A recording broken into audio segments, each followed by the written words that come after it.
Last class, we talked a little bit about the 900s and the 1000s and how basically, various people then had begun to expand, and in this case, trade, all right, had taken to the oceans because of new technology, improved shipbuilding, and whatnot.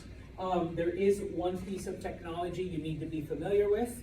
What was invented during this time starts with a C. Compass. Compass. All right. Yeah.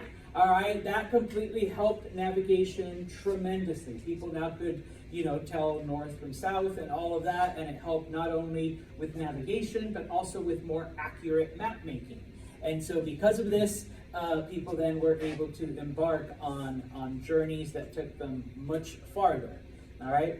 Then we shifted gears and looked at India, because we're kind of looking at how Islam has spread and had changed certain things in that area. And in this case, number one, all right, the Turkish people had become converted to Islam.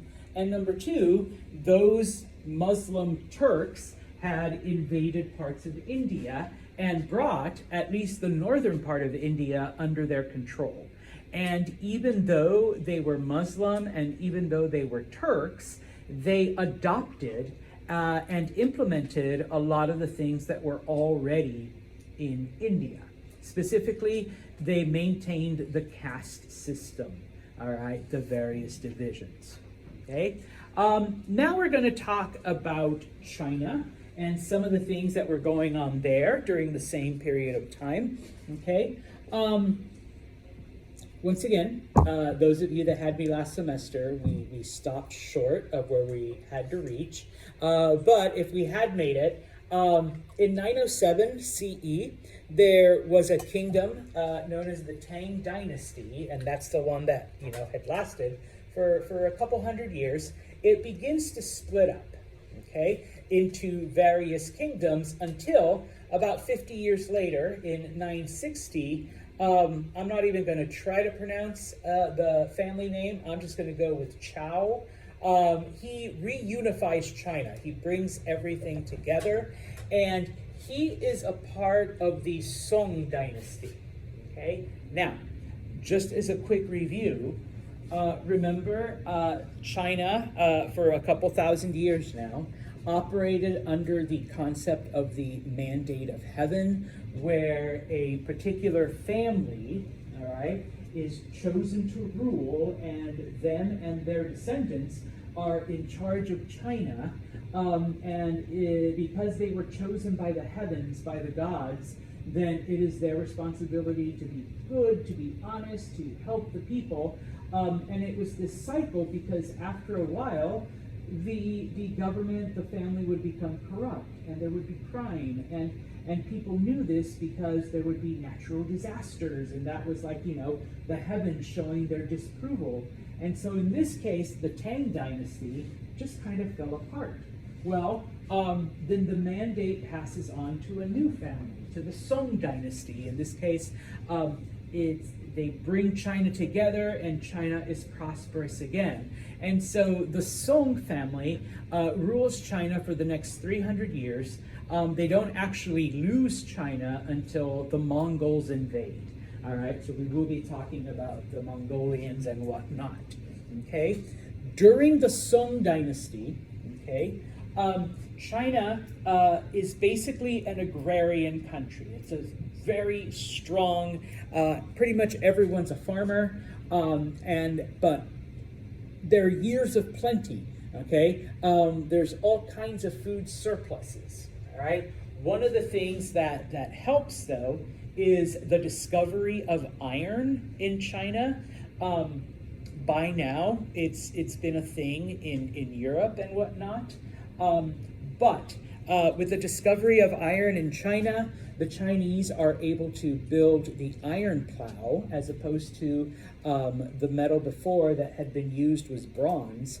So they're able to plow lands and areas that before a bronze plow would not have been able to. So more land, equals more food equals more prosperity. All right, so it just keeps growing. All right, now the Chinese invent the piston-driven bellows. If you don't know what a bellow is, it's what the old blacksmiths used to use to stoke the fires. Okay, before that, they're like, fanning.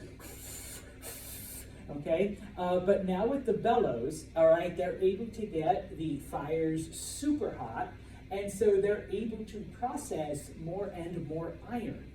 Okay, and so in addition to the compass, those bellows also a Chinese invention. Okay, and so they're able to produce unlimited supplies of iron. Okay, as I told you, you're going to get lots of maps with Professor Santos. Let me do this so you can see it goes even farther. There we go. Okay.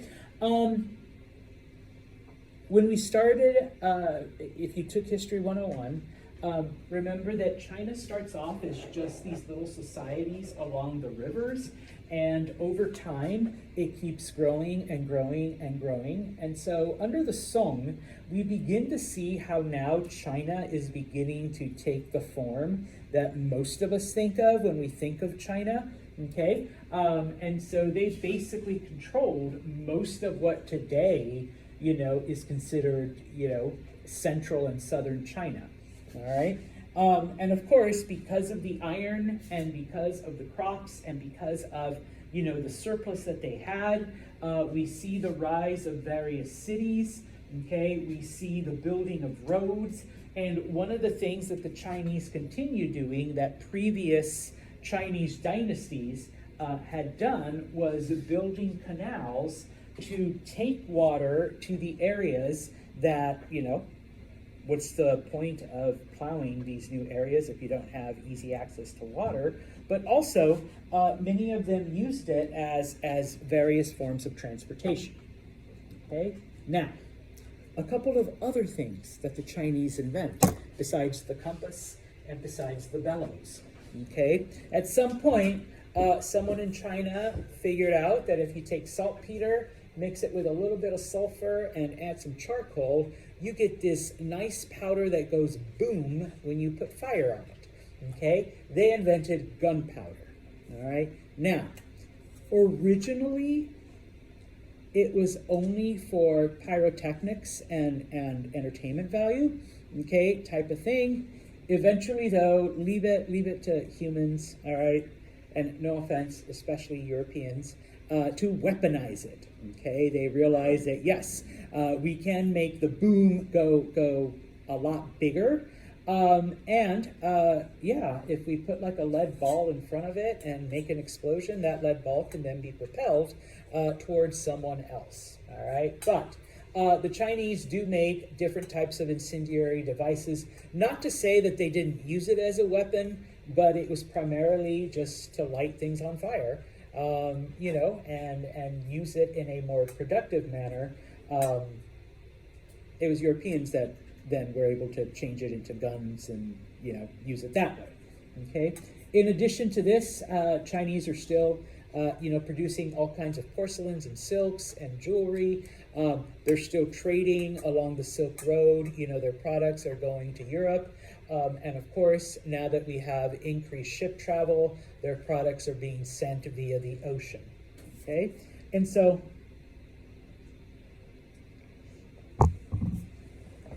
this brings unprecedented success to the Chinese people.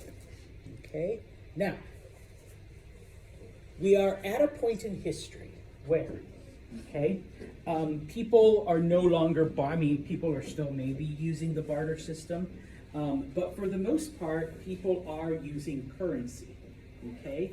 And it was actually the Chinese, once again, who were one of the first people, and here, I have my coins, to take certain metals, okay, and make them into this, all right, and assign value, okay? So, if we have, I want to purchase something from a vendor, it's 3 of these silver-ish, they're not silver anymore, silver-ish coins, and so they have value. But when you have enough gold and silver and whatnot, I have a couple quarters. What begins to happen? What if I fill up this bag? You obtain wealth. Okay, but less simpler. It's heavy, all right? It's a pain in the ass to carry around, all right? So the Chinese were the first to come up with the idea of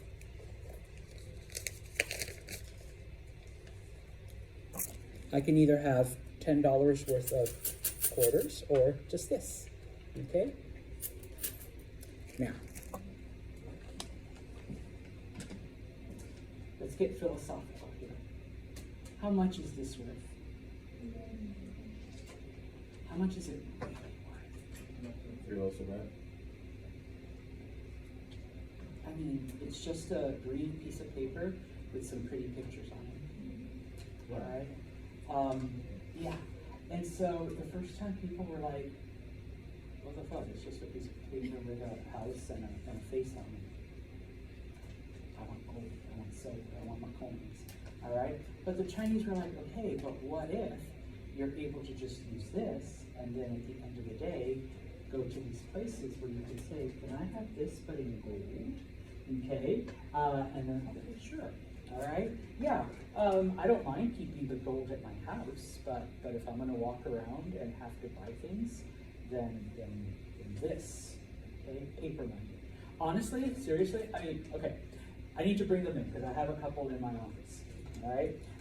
Once upon a time, way before Professor Santos was born in class. All right. The United States used to do something called the gold standard. Okay, where they would not print more of these than there was in gold reserves. Okay, and I actually have a 20 from the 1920s that says payable upon demand in gold. So you could actually go to a bank and say, I would like my gold for this worthless piece of paper. Okay, and you would get $20 worth of gold. All right. We went off the gold standard in the 1930s during the Great Depression because it was felt that by printing more and more of this, it gave people the illusion of wealth. All right, because if we're not restricted by the amount of gold that we have, then we can do a lot of this. And then like Angelina's like, oh my God, I have like 50 of them. I'm rich, even though there was only like $10 worth of gold. You get that thought. We stayed on the silver standard till the 1950s. So I have some dollar bills from the 50s that still say payable in silver. Okay, so you can still go and cash it in for silver. All right, can't do that anymore. We went off the silver standard as well. Okay, what is backing this up then? Nothing. All right. The force of the U.S. military. Yeah, probably. Yeah. Okay. It's kind of like, okay, if you really think about it, when the apocalypse does come, all right, this will be good for starting a fire. All right, and keeping warm. All right, it's the gold, the silver, the trading. But anyways, I won't get into that philosophical debate. But I'll get into a kind of a better one. There are a lot of countries that base their currency on the dollar. A lot that are leaving now too. Yeah, but the dollar is based on a pretty green piece of paper with Hamilton on it and a little white on it. Okay, so it's kind of a weird thing. All right, but yeah, it was the Chinese that first came up with that idea. Okay, and the U.S. did it. Like I said, up until the 1930s, you could walk into a bank and actually get this amount of gold. All right, and they would have to give it to you. Okay. So thank you, China, all right, for the idea of paper money. Now, honestly, I normally don't carry cash anymore, but I'm like, okay, I need to give an object lesson, all right, because nowadays, how do most of us pay? Card. I even hate doing this, okay? I use my phone. When I had an Apple Watch, I used my watch, just do that and stuff like that. And whenever they'd be like, oh, we don't do Apple Pay. Gotta take out the card. All right, so yeah. We're slowly moving away from even having paper, okay? God, I hope not. All of our money is, if you walk into a bank and be like, yeah, I'd like to withdraw whatever, and if everybody went there and asked, would they have enough money to? No. Not if everybody Okay, did. yeah. So it's all electronic. It's all little pieces of information now. So we've moved beyond. Thank you, China, for all this. Yeah. Anyways, so what are we talking about here? Compass, okay, gunpowder, iron bellows, and the idea of paper money. Okay, so we're getting a lot of stuff during the Song Dynasty.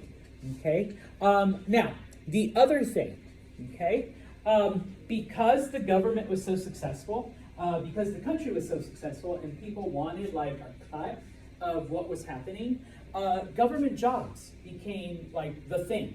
All right, people, because hey, I'm in the government, I can, some of it come into my office. And so because it was so coveted, the Chinese came up with exams that you would technically be able to hire the smartest, the most intellectual, and the most creative people to fill these positions, okay? This is the beginning of civil service tests, all right? If you want to work for the county here in Oneida County, guess what you have to do? Civil service exam. You have to take a test, okay? If you want a state job, there's a test you have to take, all right? Most government jobs, there's a basic exam, all right? Once again, this also comes from the Chinese, all right? The Chinese came up with that idea, to test you before you take a job, all right? Eventually, though, and I'm skipping over about 200-300 years of history here, okay? There were groups of people from the north, not the Mongols yet, they come in later. They try to invade China, okay? And so the Chinese were able to hold them back, okay, with steel-tipped arrows. By now, they've invented steel. They quickly went from iron to steel. Steel is just iron with carbon added to it, okay, different types of carbon. And of course, out of necessity, since they do have gunpowder, making, these little bombs that go boom and kill people, all right? When that isn't enough, because eventually, okay, those tribes that are invading China, they figure out these things. They're able to obtain them and reproduce. So now these nomadic tribes are throwing, steel-tipped spears and incendiary devices back at the Chinese. And so basically towards the end of their dynasty, the Song realized, okay, they have mastered our weapons, so we no longer have that military advantage. Let's just pay them off. And because most of our people have now been, I don't want to say duped, but because they've been convinced that paper money is better, what do we have a surplus of? Gold and silver and all of this other stuff, so they're able to pay off these tribes. Please don't invade us. And the tribes are like, oh, okay, we just got to make this payment, every year. All right, protection money. Okay, but we only take gold and silver. All right, and so the Song Dynasty survives a couple more decades, where, as I mentioned, they are eventually conquered by the Mongols. Okay, so at some point, though, the society does kind of splinter, so that we begin to see, similar to the Tang Dynasty, we begin to see this splintering in the Song Dynasty, and so you have different groups then competing with each other, and so this weakness leaves them open to invasion. Just a couple of other things, and they're only like minor notes in your textbook, but we will like delve into them in future chapters.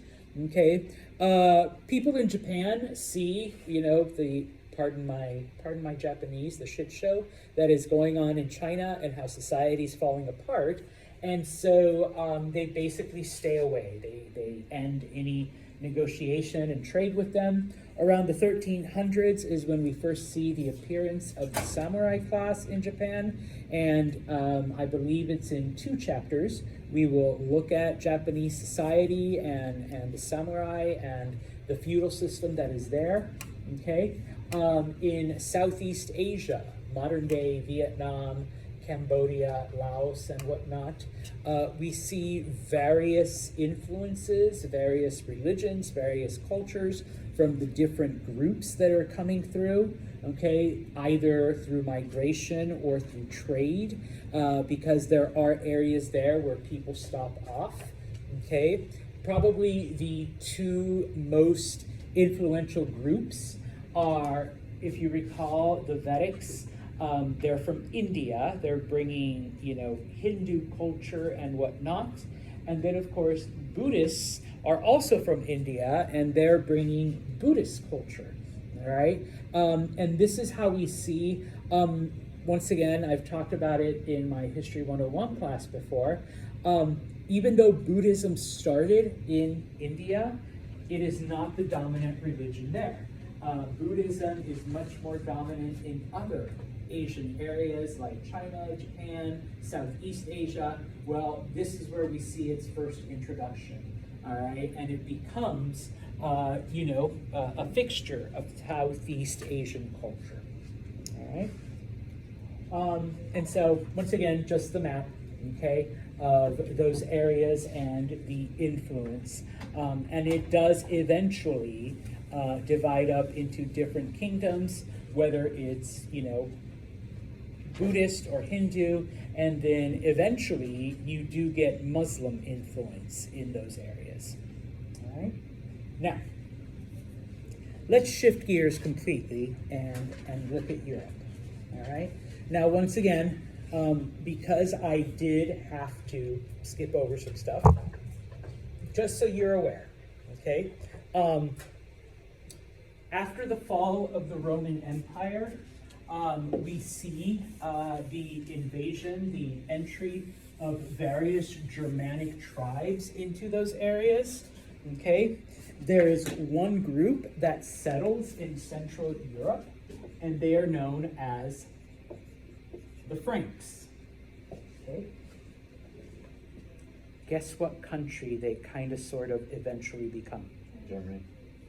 France. Okay. Part of it becomes Germany, but predominantly the Franks settle in France. Okay. We see, history rolling along. Eventually, we see the rise of a king known as Charles the Great, but history calls him Charlemagne. We take the French for it. Okay. Charlemagne is probably the first to bring together different parts of Central Europe since the Romans' time, okay? And yes, part of it includes Germany, okay? Now, when Charlemagne dies, okay, his kingdom falls apart and splits into 3 different kingdoms, all right, which his grandsons rule over, all right? One of them, yes, is the Kingdom of France. One of them, yes, becomes modern-day Germany, and then the other one is kind of like Central Europe, parts of Italy, all right? Well, okay, this is the last great empire that we see, okay?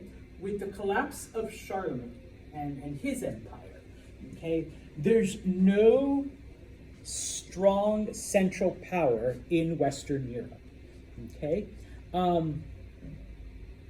Yeah, there's local warlords, okay?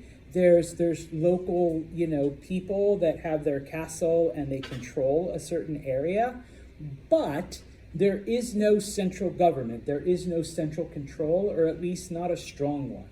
And so this is the time that we see various Viking invasions into Northern Europe, and even as far, they made it into Italy, they made it into North Africa. The Vikings pretty much raided most of these areas, okay? And so we begin to see the beginnings around 1000 of a feudal system, all right, where, and you can still kind of see it, so I'm going to just kind of leave it there, where you do have, okay, and I'm going to draw a castle, and trust me, that's a castle, where you do have a lord who is in control of various lands, Okay? And in this case, the land he allows just the average people, the peasants, to work it for him. And in exchange, he is supposed to protect them from these invaders, from these raiders, from all of these difficult times. Okay?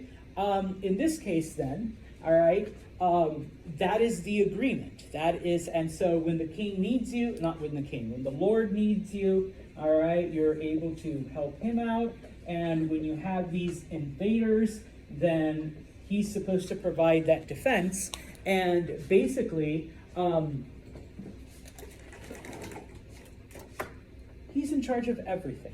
Okay. Now, you do see some villages, but that's just where the peasants live. The lord of this area doesn't actually, mix with the peasants, but they do provide him with everything that he needs, and of course, he provides them with protection.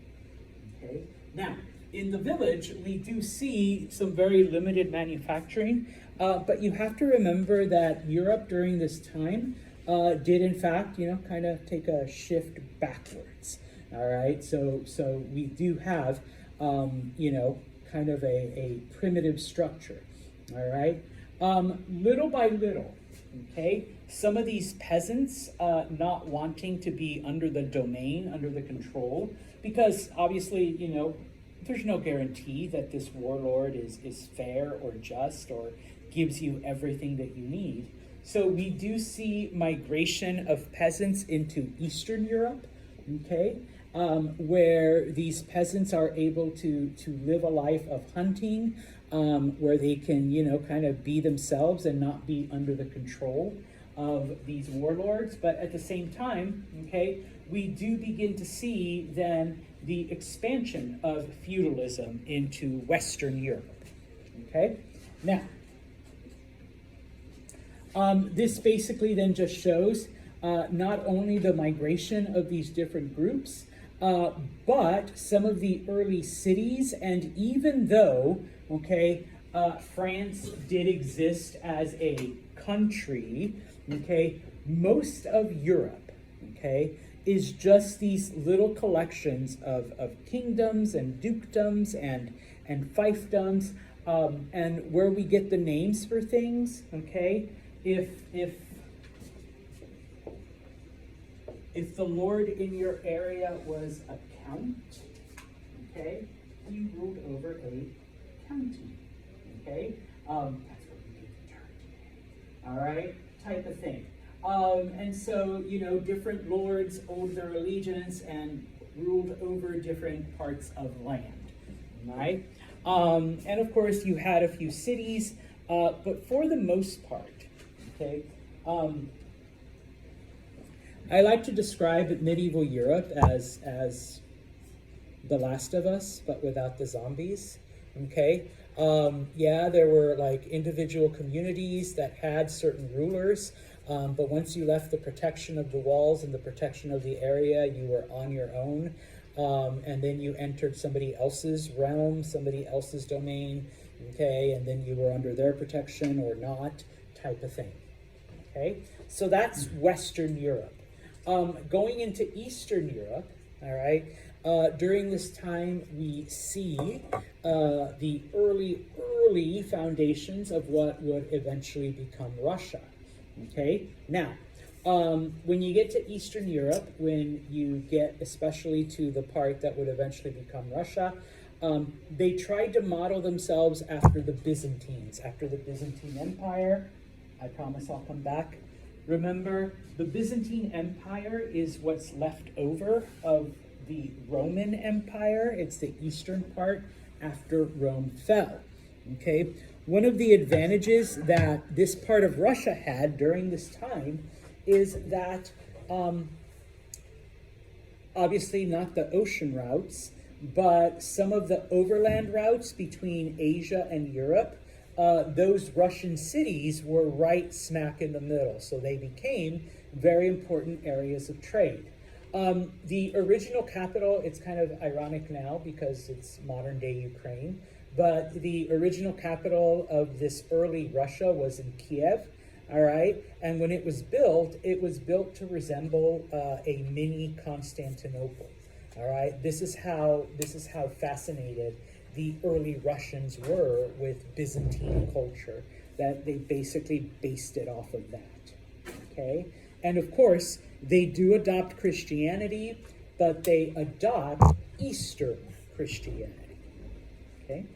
Which leads me to something else that I didn't have time to go over in my 101 classes. Some of you may have done it in your 101 classes, but, okay, I promise I'll come back to that, okay? From the birth of Christianity, all right, and if you recall, for the first 1,000 years, when we say Christian, that is Catholic.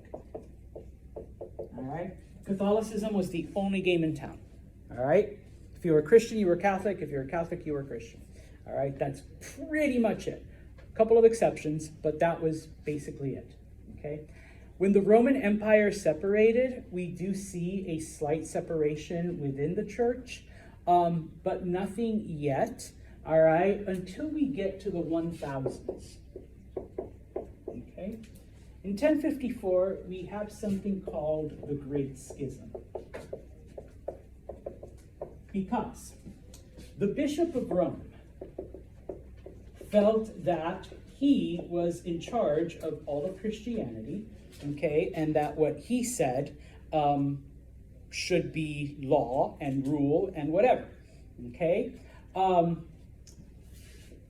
He eventually takes the title of Pope. In Spanish and other Latin languages, it's Papa, which father, okay, because he's like the great father. All right. Now, he wasn't the only bishop. All right. There was bishops in all major cities. The Bishop of Constantinople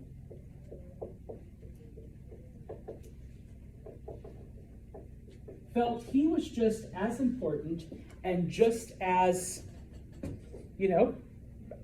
just as much claim to be the leader of Christianity as the Bishop of Rome, just because Rome was the ancient capital, but you guys were conquered, hundreds of years ago, all right? Constantinople is now the capital of the Eastern Roman Empire, of the Byzantine Empire. We're still around, we still have our government, type of thing. And so for a long time, there was this competition between the Bishop of Constantinople and the Bishop of Rome.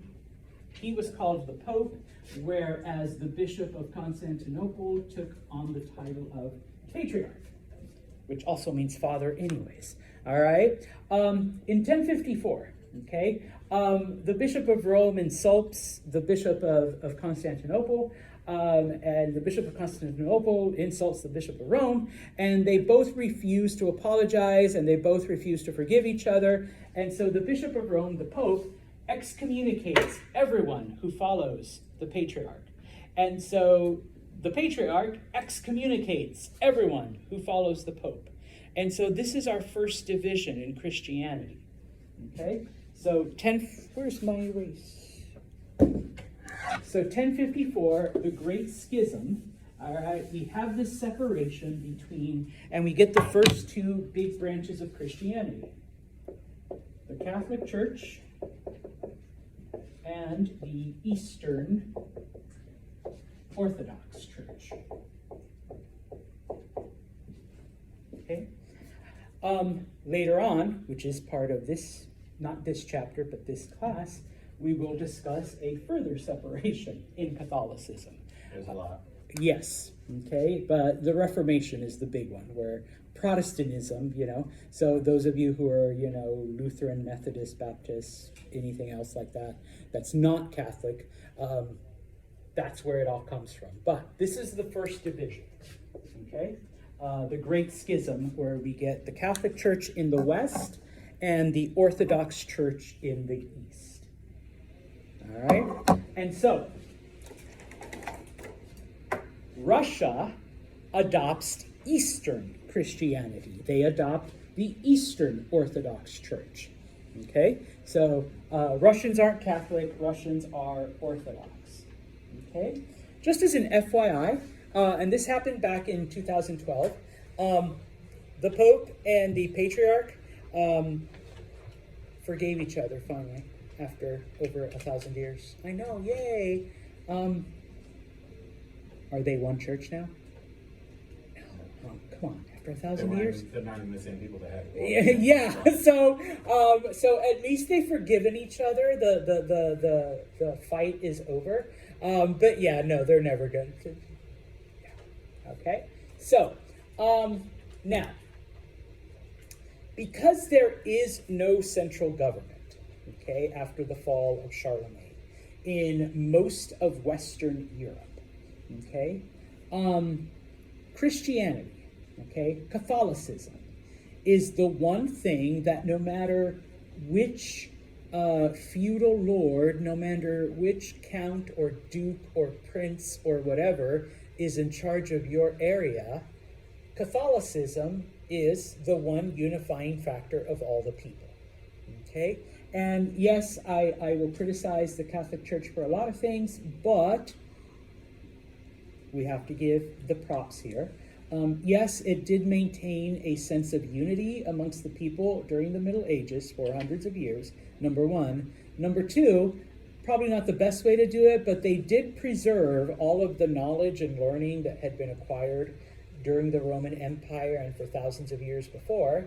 Granted, they kept it secret and hidden away from people, but it was there, okay? And it was maintained safely, okay? It is during the Middle Ages, though, that we see well, let me back up just a little bit.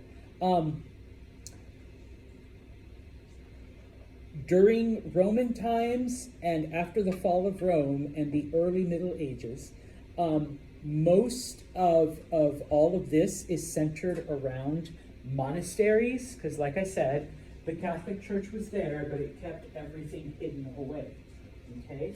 If you wanted access to these things, you had to devote your life to the church completely. You could either become a monk or you could become a nun, all right? Otherwise, you were kind of, just left out, whatever. You went to service, you prayed, you did your thing, but, okay?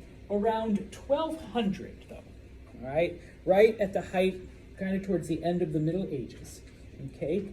The local parishes began to take on more of a central role in the people's lives, okay? Because remember, they're being dominated by this warlord, by this prince, by this duke, by this count, okay? And they could actually keep you from going anywhere, all right? You had to get their permission. And so in this case, we begin to see the establishment of and that's a church, trust me. We begin to see the establishment of these churches within the realm of these different warlords, within the villages where the peasants live, okay? And so the local parish becomes the main focus, okay? Now, one of the things that happens, and this is where I get into, I can get into arguments and discussions with people. It isn't until the 1200s that the church actually becomes involved in marriages, okay? Before then, a lot of people, it was just like, okay, and then that's it, okay? All they really needed was permission from the Lord, I don't mean the Lord, but from the prince, the duke, the count, the earl, the baron, whoever was in charge of the area. You just needed permission from them. That was it. Okay? Once they said, oh yeah, you guys can be a couple. Okay, then that was it. Boom. All right? It wasn't until the 1200s that the church becomes, no, it's a sacrament. You need to do these vows and this and a mass and ring and all of that shit. Okay? And so, like I said, to bring that focus to the local parish, but also, here's where I do get just a little critical, to establish that control over some of the people. Was it like a gradual change this way? Yeah. Yeah, little by little, okay? Oh my gosh, these people are thinking for themselves too much. Like, what can we do to kind of, you need the church. If you want to get married, okay, then you're going to have to come to the church type of thing, okay? Saint Francis of Assisi, okay, because during this time we do see the rise of new religious orders, okay, because we do see a division within Catholicism, all right, just like we saw within Islam. You know, not every Catholic is the same, not every whatever is the same, and so in this case, one of the first religious orders, the Franciscans, okay, they went out amongst the people and encouraged people that no, your priest is the most important religious figure, you know, that you need. It's not enough for you to just pray, okay? You need to go to them, and especially, you know, because they are the representatives of God, then you go to them to confess your sins and get forgiveness. All right. Before that time, it was a little bit less, you know, formalized type of thing. Okay. The other thing that we see during this time, many of the first universities, and even here in what eventually became the United States, obviously it happened, you know, hundreds of years later, but many of the early universities that were set up in Europe were actually set up as religious training areas, okay, to teach religion, to promote Catholicism. And most public education at the time, if there was any, it was so you could read the Bible, okay? Not because, yeah, I want you to know stuff, all right? I want you to be able to, you know, read all of these things, okay? So yes, the church provided most of the structure in people's lives, okay? Your education by the church. Okay, you want knowledge, you have to go to the church. You want to get married, you have to go to the church. Okay, you want to be able to do certain things, you need a blessing from the priest, so you have to go to the church. Okay, so the Catholic Church, Christianity, begins to shape the lives of people. Okay, throughout this time, which once again, for as much, you know, hate as I might have, we'll get to this on Wednesday, provided the people with a structure and a sense of purpose. Okay, so we will stop right there. When we come back on Wednesday, we will